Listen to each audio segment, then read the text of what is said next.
Oke,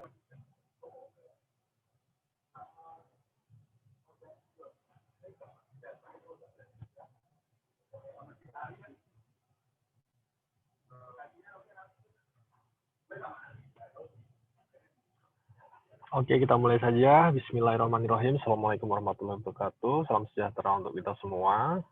Kita sudah masuk ke minggu kalau di sini sih tulisannya minggu ke-8. Pertemuan ke-8. Pertemuan pertama setelah UTS, sorry. Jadi kita sekarang mulai belajar mengenai akuntansi persediaan.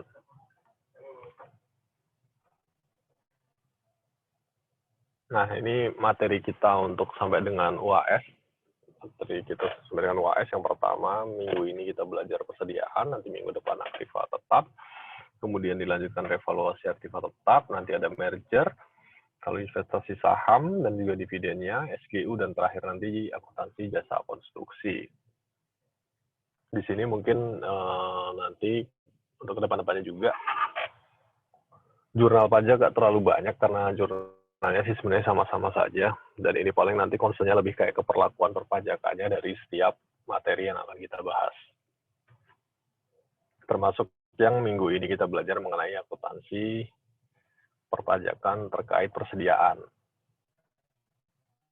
Nah, yang akan kita bahas di dalam pertemuan hari ini, yang pertama itu nanti kita akan membahas persediaan menurut akuntansi, kemudian menurut perpajakan seperti apa, lalu sistem pencatatan persediaan itu seperti apa, metode penilaiannya seperti apa, pencatatannya bagaimana, dan penyajian dalam laporan keuangan. Yang pertama, definisi persediaan adalah aset yang pertama aset yang tersedia untuk dijual dalam kegiatan bisnis, kemudian juga aset dalam proses produksi untuk penjualan, dan aset dalam bentuk bahan atau perlengkapan untuk digunakan dalam proses produksi atau pemberian jasa.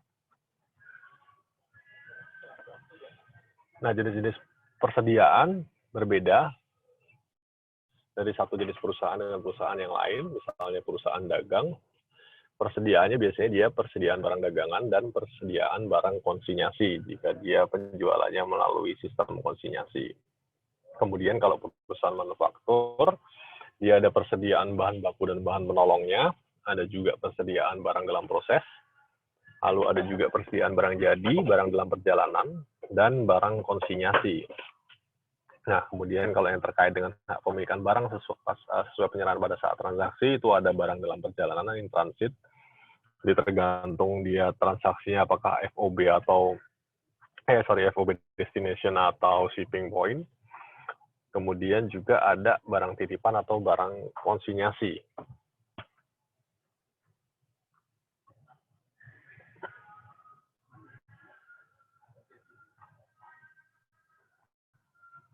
Nah, untuk pengukurannya sendiri, biayanya untuk persediaan itu pertama, itu terdiri dari biaya pembelian, lalu ada biaya konversi, dan biaya lain-lain.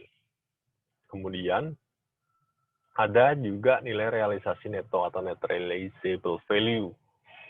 Itu estimasi harga jual dikurangi estimasi biaya penyelesaian dan biaya untuk membuat penjualan. Nah, ini mana yang lebih rendah, itulah yang dipakai nilainya untuk disajikan dalam laporan keuangan. Kemudian apa saja komponen biaya persediaan? Tadi sudah dibahas, jadi ada biaya pembelian, biaya konversi, dan biaya lain. Nah, biaya pembelian itu terdiri dari harga beli, lalu biaya impor dan pajak lainnya yang tidak dapat ditagih lagi oleh entitas atau otoritas pajak, kemudian biaya pengangkutan, biaya penanganan, dan biaya lainnya yang dapat diatribusikan langsung, dan dikurangi dengan diskon, rabat, dan sejenisnya. Kemudian biaya konversi itu biaya yang untuk intinya yang untuk mengkonversi persediaan itu sendiri, seperti biaya tenaga kerjanya, lalu overhead produksinya seperti apa. Terus terakhir biaya lain, dia biaya yang timbul agar persediaan ada pada kondisi dan lokasi yang ada di saat ini. Nah, misalnya perancangan produk untuk pelanggan tertentu, jadi kan ada juga perusahaan yang by design gitu ya, atau berdasarkan permintaan pembeli, nah itu dia masuk ke biaya lainnya. Nah, mengenai nilai realisasi neto, nah itu estimasi nilai realisasi neto itu didasarkan pada kembali bukti yang handal, apa saja itu fluktuasi harga, biaya langsungnya, lalu tujuan pengadanya untuk apa. Nah, nilai persediaan itu biasanya dihitung secara terpisah untuk setiap unit persediaan. Jadi misalnya sebuah perusahaan itu punya banyak jenis persediaan, maka nilai persediaan masing-masing jenis barang itu seharusnya diidentifikasi. Terus mungkin dihitung terhadap kelompok yang serupa atau berkaitan. Jadi memang bisa dikumpulkan nilainya diakumulasi, tapi hanya atas barang-barang yang memang mirip satu dengan yang lain. Selain itu ya dia tentunya harus dinilai secara terpisah. Nah, untuk penurunan nilai persediaan itu sangat mungkin terjadi di dalam, dan biasanya sih memang terjadi hal yang sangat normal gitu ya. Nah, itu biasanya dikarenakan beberapa hal. Yang pertama dia ada persediaan rusak, kemudian juga ada yang sudah usang sehingga tidak bisa lagi digunakan, kemudian juga harga jualnya turun secara hitung-hitungan gitu ya, dan kemudian estimasi biayanya itu meningkat. Nah, ketika terjadi hal-hal semacam ini, biasanya perusahaan secara komersial di akhir tahun dia akan menilai ulang persediaannya, dan ketika ada penurunan nilai dia akan mengakui adanya rugi penurunan nilai persediaan. Nah, jurnalnya seperti itu, rugi penurunan nilai persediaan pada persediaan atau akun penyisian biasanya. Nah, itu secara pajak, jika itu belum terrealisasi, maksudnya sebenarnya barangnya udah masih ada, cuma berdasarkan appraisal gitu ya, penilaian itu nilainya turun gitu. Entah karena teknologinya sudah berubah atau lain sebagainya, atau kondisinya tidak sebagus yang dulu. Nah, selama itu belum terjual, belum terrealisasikan penurunan nilai itu, maka pembebanan rugi penurunan nilai ini dia harus dikoreksi fiskal positif. Karena kembali, berkali-kali saya bilang bahwa prinsip pajak itu yang paling utama adalah dia realisasi prinsipnya. Jadi kalau belum terrealisasi, maka dia belum bisa diakui secara perpajakan. Nah, kalau sifatnya masih estimasi seperti ini, di mana barang yang sebenarnya masih ada, maka jika terjadi hal seperti ini, pencatatannya itu harus dilakukan koreksi fiskal. Dan kembali, secara komersial hal yang umum terjadi dan banyak yang melakukan itu gitu. Jadi bukan hal yang di luar kebiasaan, tapi di perpajakan yang memang harus dikoreksi fiskal. Nah, pengakuan persediaan sebagai beban. Beban itu berarti di saat terjadinya. Yang pertama ketika dijual tentunya. Jadi nilai persediaan diakui sebagai beban pada periode diakuinya pendapatan atas penjualan tersebut. Matching cost against revenue. Jadi ketika dijual di tahun itu, iya betul, ada penghasilan di tahun itu, ya maka harus dibebankan di tahun itu juga.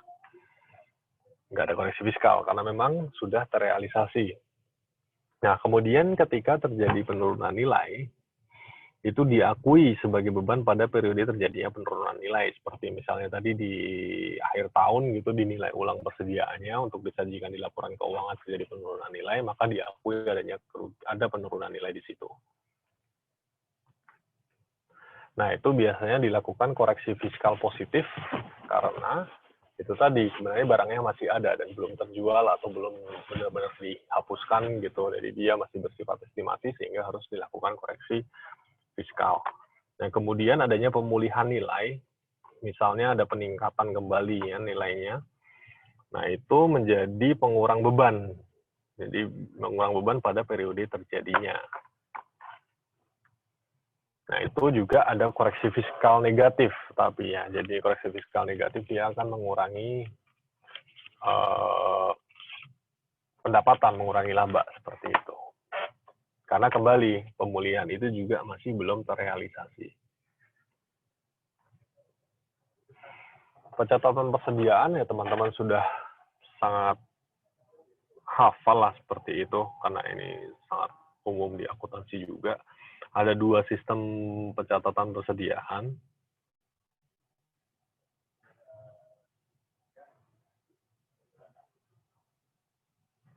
Yang pertama itu perpetual, yang kedua periodik. Perbedaannya juga teman-teman juga sudah paham juga. Bedanya hanya ketika ketika perpetual itu dia ada akun persediaan di situ, jadi setiap pembelian atau penjualan jumlah persediaan itu bisa di-trace dengan sangat baik, gitu, dengan real time gitu ya terjadinya hal tersebut. Sementara kalau periodik itu kita tahunya jumlah persediaan yang kita miliki adalah adanya kegiatan stop opnam di akhir tahun biasanya, sehingga jurnalnya seperti itu. Nah, lalu penyajian di laporan keuangan, kira-kira seperti itu salah satu contohnya. Nah, itu ada barang jadi, nilai terendah antara biaya perolahan dengan nilai realisasi neto, seperti yang tadi sudah dibahas. Kemudian ada juga persediaan barang dalam proses atau work in process, kemudian ada persediaan bahan baku, persediaan bahan pembantu, dan persediaan dalam perjalanan. Nah, itu semua dinilai. Kemudian di situ juga di bagian bawah, yang mungkin teman-teman bisa notice, di sini dia mengakui nih adanya penyisian tahun berjalan, berarti dia ada penurunan nilai di situ gitu kan. Kemudian juga dia ada pemulihan atas penyisihannya, jadi dari penyisihannya ternyata ada pemulihan, naik lagi kan biayanya seperti itu kira-kira.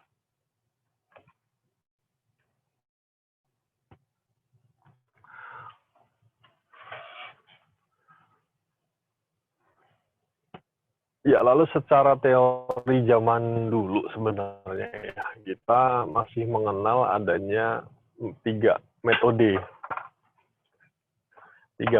penilaian beban persediaan seperti itu. Jadi yang pertama pakai metode FIFO, first in first out, kemudian average, dan dulu kita masih mengenal LIFO. Dan LIFO ini menurut PSAK 14 itu sudah tidak diperbolehkan lagi untuk digunakan. Jadi sebenarnya sudah selaras dengan peraturan perpajakan kita ketika sudah tidak boleh menggunakan lagi LIFO. Karena tidak mencerminkan konsep fair value, karena kan dia last in first out. Jadi yang diakui sebagai penjualan itu adalah yang terakhir kali persediaan itu masuk. Jadi tidak mencerminkan nilai fair value gitu sebenarnya. Nah, selain tiga hal ini, persediaan yang tidak dapat ditukar dengan persediaan lain dan atau barang jasa yang dihasilkan dipisahkan untuk kegiatan tertentu. Jadi persediaan yang khusus lah dalam tanda kutip seperti itu dia menggunakan identifikasi khusus, tidak mengikuti metode persediaan yang lainnya yang dimiliki oleh perusahaan. Ya, critical point-nya itu yang pertama adalah penurunan nilai persediaan itu tidak dapat dibebankan secara fiskal. Yang tadi itu ya, karena masih bersifat estimasi.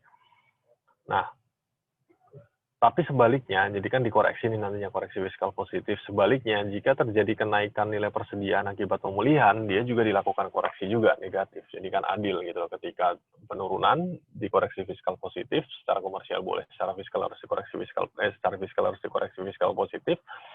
Nah, ketika ada kenaikan juga seperti itu. Secara fiskal dia akan dikoreksi fiskal negatif. Ya, ini contoh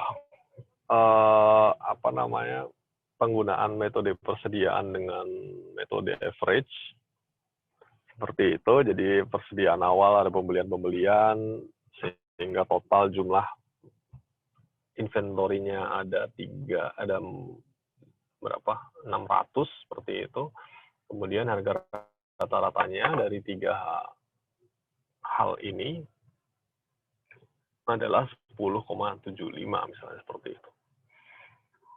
Nah, ini maka ketika ada penjualan sejumlah 100, maka dia menggunakan nilai rata-rata dari pembelian yang sudah dilakukan sebelumnya. Jadi makanya di sini pembelian sama, COGS-nya sama dengan harga 10,75, di sini pun sama 10,75.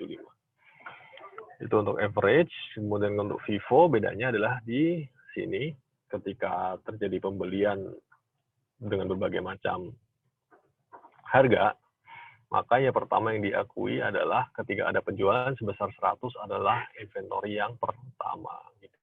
Ya, ada 100 A9. Atau di sini sudah diturunkan dari di sini.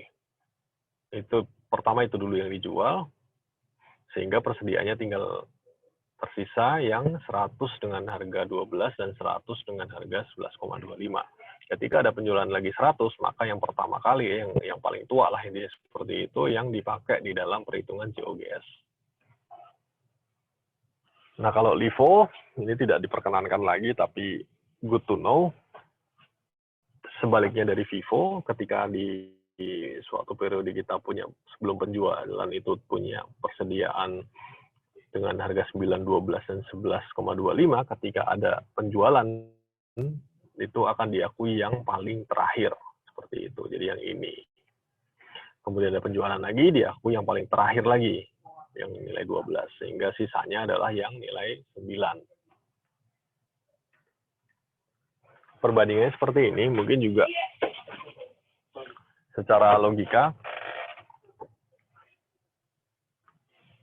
umumnya seperti ini. Jadi ketika ada penggunaan 3 metode itu dibandingkan, LIFO itu kecenderungannya memang akan menghasilkan net income yang paling kecil. Sementara average itu biasa namanya average tengah-tengah, dan FIFO itu yang paling besar.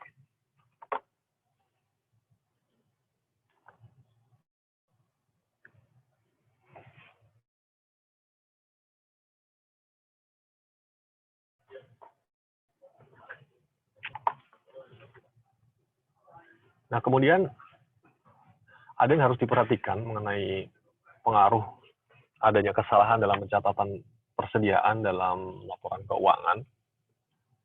Karena persediaan ini, seperti tadi teman-teman juga sudah lihat, dia akan mempengaruhi tidak hanya di neraca, dia juga mempengaruhi di laba rugi, maka semua kesalahan yang ada dalam pencatatan persediaan ini akan mempengaruhi 2 hal itu, neraca dan laporan keuangan. Nah, penyebabnya bisa bermacam-macam. Yang pertama, misalnya, adanya kesalahan penghitungan. Ketika mungkin di akhir tahun dilakukan stock of none, ada kesalahan penghitungan di situ. Kemudian, ada pembebanan biaya yang seharusnya tidak dibebankan di persediaan. Jadi misalnya ada biaya-biaya yang tadi sudah disebutkan di awal, ya, pembeli, harga beli, terus biaya masuk, pajak, dan sebagainya. Itu ada yang tidak termasuk hal di situ, atau yang seharusnya masuk di hal di situ tapi tidak dibebankan di inventory, maka atau di persediaan, maka dia juga akan menyebabkan terjadinya kesalahan pencatatan persediaan. Lalu kemudian ada inventory in transit, ini akan kita bahas nanti berikutnya gitu. Jadi ketika inventory itu dalam perjalanan, itu bisa mengakibatkan kesalahan juga ketika kita mengakui atau tidak mengakui persediaan itu. Karena kembali ketika dalam persediaan, maka kita lihat dulu persediaan itu sudah menjadi tanggung jawab siapa, tergantung dia penjualan atau pembeliannya itu menggunakan FOB, destination, atau shipping point. Nah, kesalahan dalam dalam penerapan FOB ini juga akan mengakibatkan kesalahan pencatatan persediaan. Lalu yang kemudian selanjutnya adanya inventory yang secara konsinyasi. Nah, itu diakui atau tidak diakui, itu juga dapat mengakibatkan kesalahan pencatatan persediaan. Ini juga akan kita bahas di belakang. Yang pertama, yang tadi itu mengenai inventory in transit atau inventory yang sedang dalam perjalanan.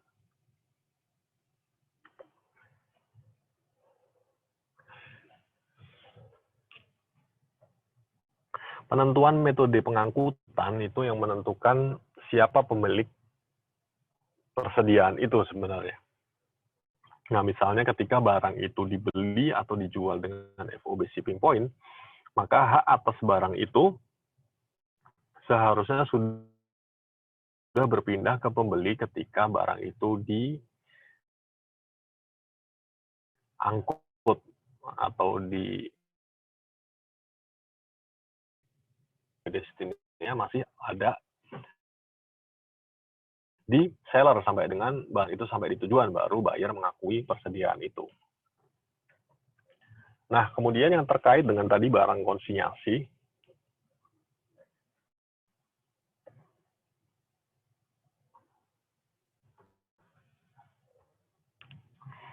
barang itu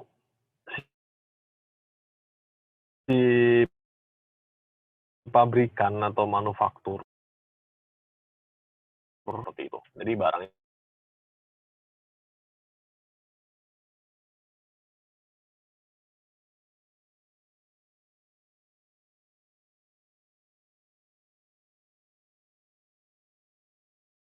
yang dititipkan ke retailer.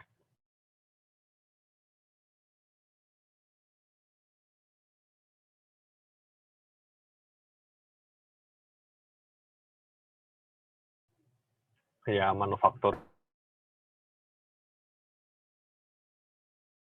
pabrikan sebagai persediaan. Nah, ketika tidak diakui atau kurang diakui, itulah yang mengakibatkan kesalahan pencatatan persediaan terkait dengan barang konsinyasi.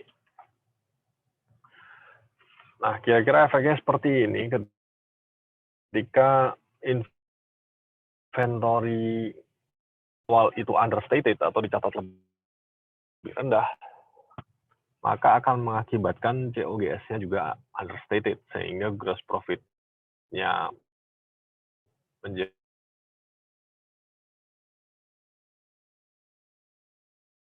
overstated, dan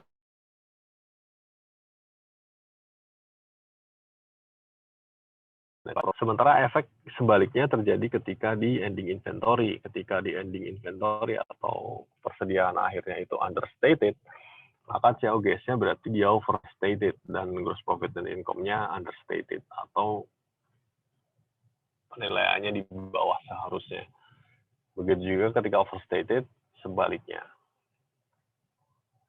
Nah, ini ilustrasinya ketika terjadi kesalahan pencatatan gitu ya, teman-teman bisa baca sendiri nanti secara filenya saya bagi.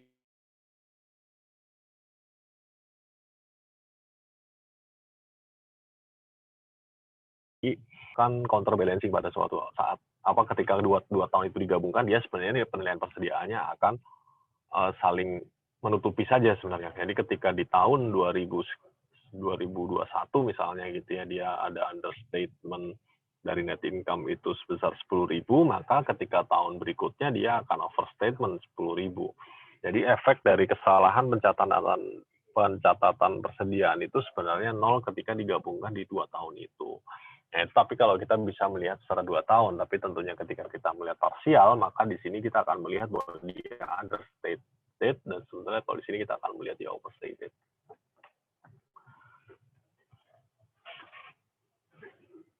Nah, ketika tadi kita bicara mengenai efek pengaruh dari kesalahan itu di laba rugi, ketika di balance sheet pengaruhnya ketika ada kesalahan pencatatan persediaan, ketika dinilai terlalu rendah atau understated,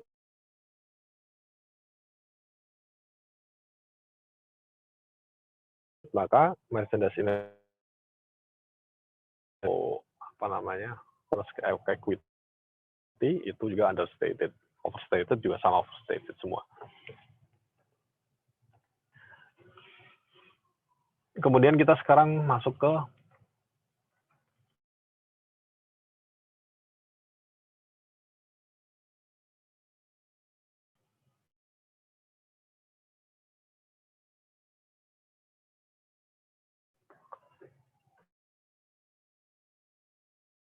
pengaruh perpajakan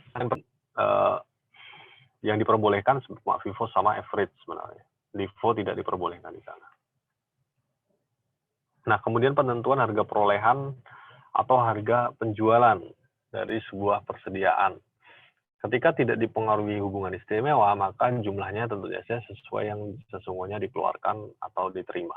Sementara ketika dipengaruhi hubungan istimewa seperti misalnya kepemilikan yang sama, atau kepada anak perusahaan, atau kepada manajemen yang sama, misalnya sesuai dengan Undang-Undang PPh Pasal 18 Ayat 1, 2, 3, teman-teman bisa baca sendiri, Maka ketika ada hubungan istimewa, maka jumlahnya yang seharusnya dikeluarkan atau diterima. Maksudnya seharusnya ini adalah jika transaksi itu diperbandingkan dengan transaksi normal yang tidak ada hubungan istimewa, misalnya ke pihak lain, pihak ketiga yang tidak ada hubungan sama sekali, itu dinilai apakah penjualan dari persediaan atau pembelian dari persediaan itu lebih tinggi atau lebih rendah.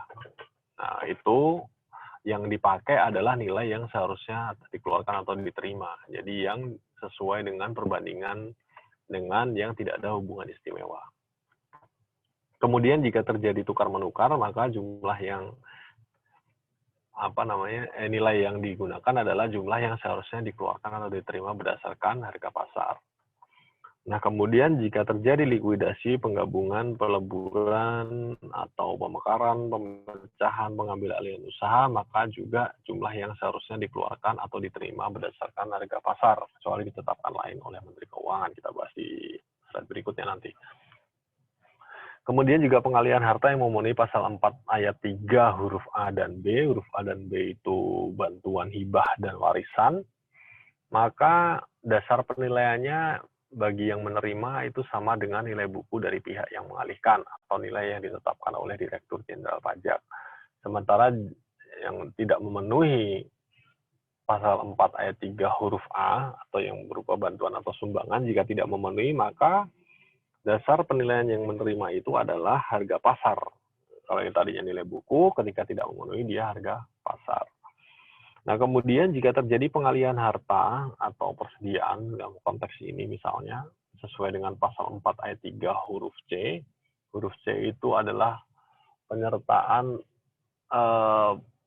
harta untuk penyertaan modal atau biasa kita kenal dengan istilah inbrank.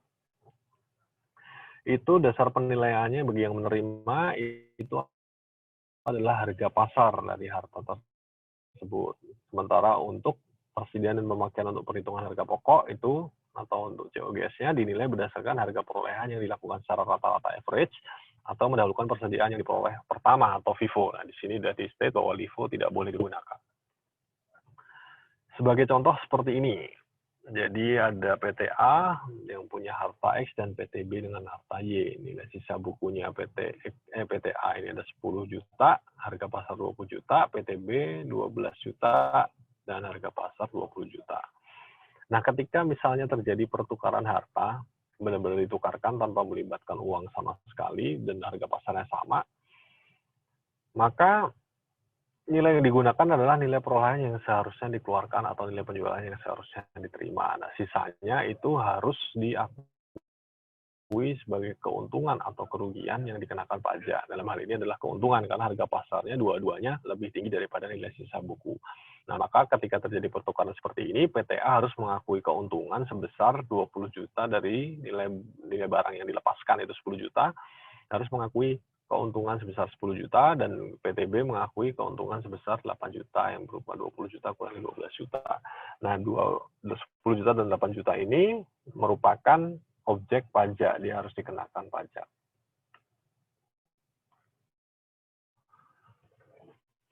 Nah, kemudian contoh berikutnya, jadi merger misalnya seperti itu, PT A dan B melakukan merger dan membentuk satu PT baru yaitu PT C, maka transaksinya seperti ini. Jadi misalnya PT A dia mempunyai nilai sisa buku 200 juta, sementara ketika dinilai dalam harga pasar itu dia 300 juta, dan PT B 300 juta nilai sisa bukunya, sementara harga wajar 450 juta. Sama saja ketika PT A dan PT B, PT C-nya, PT yang baru itu dia akan mengakui sebesar harga pasar tentunya gitu, sebesar 750 juta. Umumnya seperti itu. Nah, tapi PTA dia harus mengakui keuntungan yang nanti akan dikenakan pajak sebesar selisih dari harga pasar dan nilai buku. Begitu juga PTB. Untuk PTA dia keuntungan ada 100 juta, PTB dia 150 juta. Nah, tapi lanjutannya adalah di pasal 10 ayat 3 juga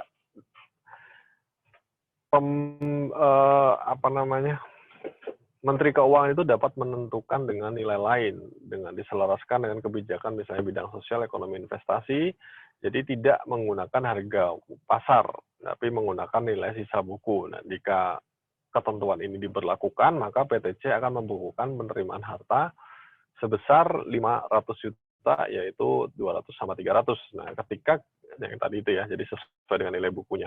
Nah, ketika ini digunakan, otomatis tidak ada keuntungan yang diakui oleh kedua belah pihak. Nah, kemudian ini yang inbrank tadi, jadi penyertaan harta untuk permodalan itu dinilai berdasarkan harga pasar barang yang dialihkan. Jadi misalnya sebuah WP atau seorang WP itu menyerahkan 20 mesin bubut yang nilai bukunya totalnya ada 25 juta kepada PTY sebagai pengganti penyertaan saham dengan nilai nominalnya 20 juta. Jadi dia menyerahkan unit senilai 25 juta untuk oleh saham dengan nilai 20 juta. Tapi tadi 25 juta itu merupakan nilai buku tentunya. Sementara harga pasar mesin bubut itu 40 juta. Nah, maka PTY mencatat mesin bubut sebagai aktiva sebesar 40 juta. Itu karena dia untuk penyertaan modal, bukan penghasilan. Kemudian selisih dari nilai pasar dengan nilai sahamnya, karena kan dia menyerahkan si PTX ini, atau WPX ini dia cuma memperoleh nilai saham dengan 20 juta padahal harga pasar dia 40 juta. Maka selisihnya sebesar 20 juta itu dianggap sebagai agio atau additional paid-in capital kalau dalam bahasa Inggris, additional PIC seperti itu. Sebesar selisihnya itu 20 juta. Nah, BPX ini tapi tetap harus mengakui keuntungan karena kan meskipun sahamnya cuma 20 juta tapi dia punya additional paid-in capital 20 juta, ekuitasnya dia tetap bertambah sebesar investasi dia akan dinilai sebesar 40 juta. Nah, bagi BPX, keuntungan dari selisih 40 juta harga pasar dengan nilai buku tetap harus diakui sebagai keuntungan yang dikenakan pajak, yaitu selisihnya sebesar 15 juta.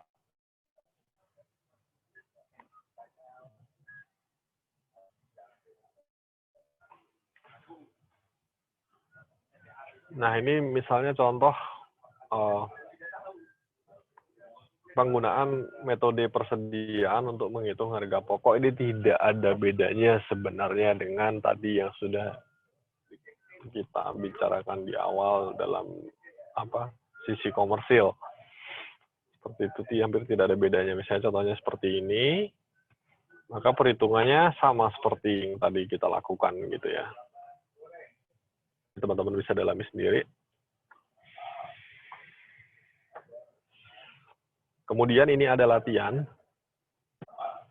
untuk teman-teman memperdalam metode ini. Nanti teman-teman bisa baca sendiri dan silahkan untuk dikerjakan. Kembali karena ini akuntansi pajak, yang diutamakan adalah teman-teman banyak latihan. Nah, nanti ketika teman-teman bingung ketika mengerjakan soal yang kami bagikan, yang teman-teman dosen lain bagikan juga, itu silahkan ditanyakan.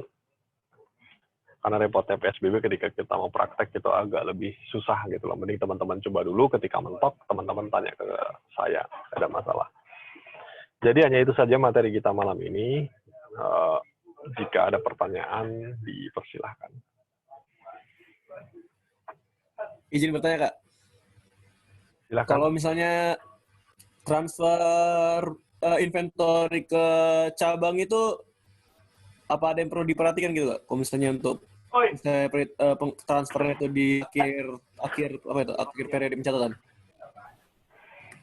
Iya, sebenarnya dari segi apa nih, perpajakan atau komersial, hal yang umum sih sebenarnya ketika ada transfer ke cabang itu, sepanjang itu cabang ya, berarti kan entitas terpisah, itu tetap diakui sebagai penjualan seperti biasa sebenarnya. Gitu sih kira-kira. Berarti kita harus tahu dulu gitu, Kak, itu fee foto penilaian persediaannya, shipping point atau apa ya, FOB ya? Iya, sama, betul. Itu sama seperti penjualan pada umumnya. Jadi tetap harus diperhatikan shipping point atau destination point-nya untuk pengakuan pencatatan di akhir periode, terus penilaian persediaannya juga seperti apa, itu juga harus diperhatikan. Tapi kalau concern dari sisi perpajakannya, ketika terjadi transfer seperti itu adalah kewajaran dari harga jualnya. Kalau transfer dia hanya literally transfer, itu perlu dikonfirmasikan. Maksudnya kan kadang-kadang ya karena ke anak perusahaan gitu ya atau ke cabang itu tidak diakui oleh dia. Jadi pencatatannya bisa aja tetap diakui oleh pusatnya misalnya. Sehingga semacam tidak pernah ada transfer, padahal itu ada transfer. Dan itu kan ketika transfer itu ada perpindahan resiko ya, perpindahan resiko, pemindahan kepemilikan, maka seharusnya diperlakukan sebagai jual beli biasa. Kemudian isu kedua adalah masalah harganya. Nah, harganya itu normal atau tidak itu harus diuji berdasarkan 18 ayat 3. Gitu kira-kira. Baik Kak, cukup jelas. Oke. Ada lagi?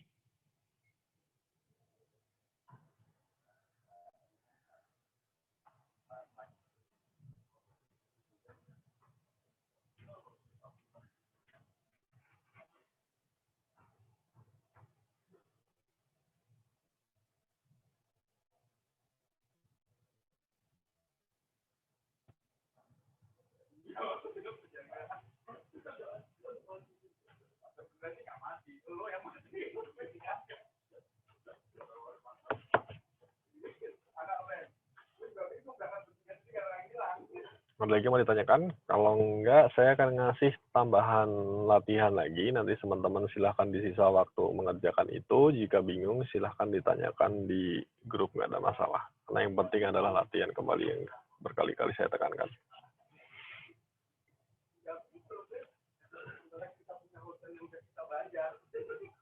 Oke gitu ya, jadi untuk pemaparannya cukup singkat sih. Memang tidak terlalu banyak isu yang yang rumit terkait perpajakan di bagian persediaan, jadi memang cukup simpel dan kita secara umum sih mengikuti komersial secara perpajakan, baik penilaiannya maupun penentuan harganya atau pengukuran awalnya kita ikut akuntansi, tidak ada dispute di situ.